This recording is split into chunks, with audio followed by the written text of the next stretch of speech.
Having recently suffered over 200,000 Canadian casualties from the supposed war to end all wars, Prime Minister Mackenzie King was reluctant in committing Canada to another international conflict. Fearing the requirement of conscription as it would reignite conflict between French and English Canadians, King was cautious of sending massive groups of soldiers to fight outside Canada. However, when Britain requested for Canadian troops to aid its colony of Hong Kong, King agreed from pressures of the public to do more, and dispatched 2 Canadian battalions, the Winnipeg Grenadiers and the Royal Rifles of Canada. And although the troops had some experience with garrison duty, they were ill-prepared for modern warfare and had little experience with military training. On the other hand, this was not an issue, as their stationing was merely a symbolic show of strength, which Britain assumed would dissuade a Japanese attack on the colony. Weeks passed since the arrival of the Canadian troops in Hong Kong, and the ordinarily quiet cycle of life continued. After all, the Japanese were not considered an imminent threat, and the nearly 2,000 Canadian soldiers were only expected to see non-combat duty. Yet, in a stunning move on December 7, 1941, an American naval base known as Pearl Harbor was ambushed by hundreds of Japanese fighter planes, which destroyed multiple battleships, 300 airplanes, and killed over 2,400 Americans. In Japan, series of attacks. Only 6 hours after the naval bombing, a large division of warfare-experienced Japanese soldiers attacked Hong Kong from mainland China. Particularly, the Commonwealth forces of 14,000 were faced off against the 52,000 battle-hardened Japanese, pitting the statistical odds at 7-26 in favor of the Japanese. The Japanese bombed the colony's airfield and overran the defending troops of the mainland portion of the colony, despite the Allied efforts. We lost about 80% of my company, and I knew that tomorrow or the next day would be the end. After 18 bloody days of bitter fighting, Hong Kong fell to the Japanese on December 25, 1941, the day that would be known as the Black Christmas. Over the course of the battle, 290 Canadians were killed and 493 more were wounded. Despite the heavy casualties, the horrors for captured Canadians were just about to begin.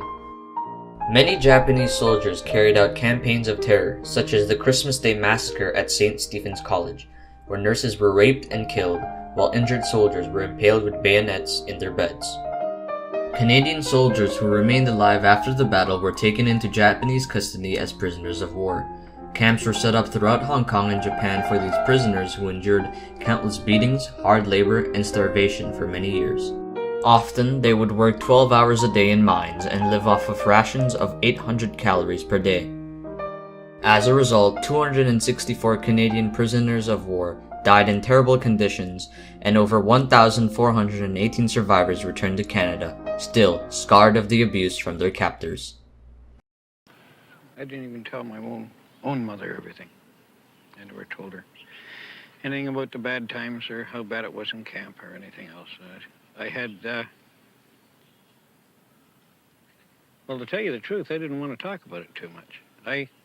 Even Lieutenant Scott that saved my life, I'm sorry to say I didn't write his wife and tell her what I thought of him till about 2 years ago.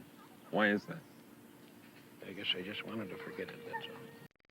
But 4 long years later, the events of Hiroshima and Nagasaki forced Japan's surrender.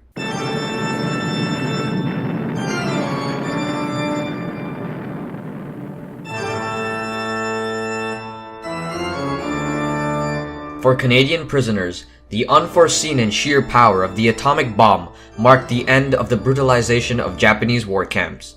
However, for Japanese civilians, the total casualty count soars to nearly 200,000 dead or injured. Both a highly controversial and landmark event, the bombing of Hiroshima and Nagasaki ensured that, until today, no nuclear bomb would ever be used on a civilian target. Vishnu is trying to persuade the prince that he should do his duty, and to impress him takes on his multi-armed form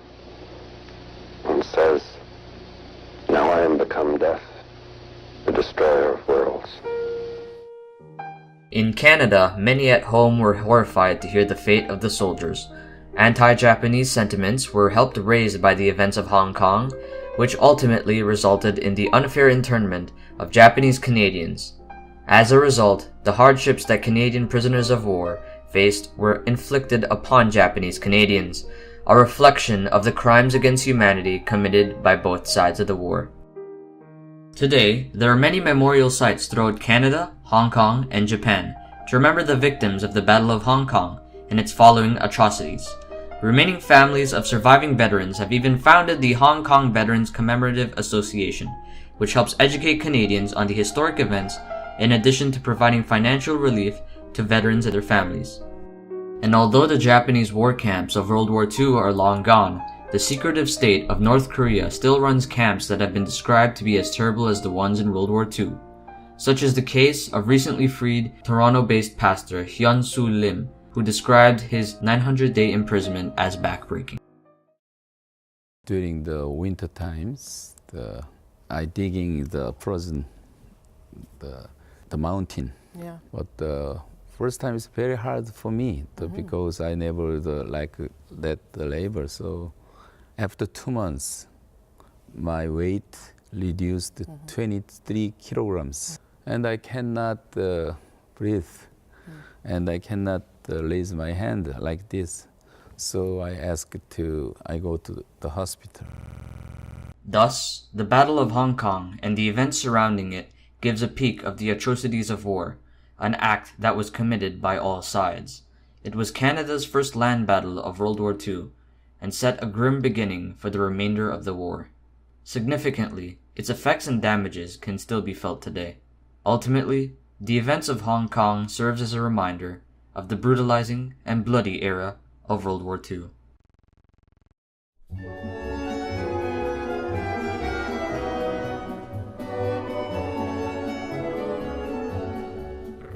Расцветали яблони и груши, поплыли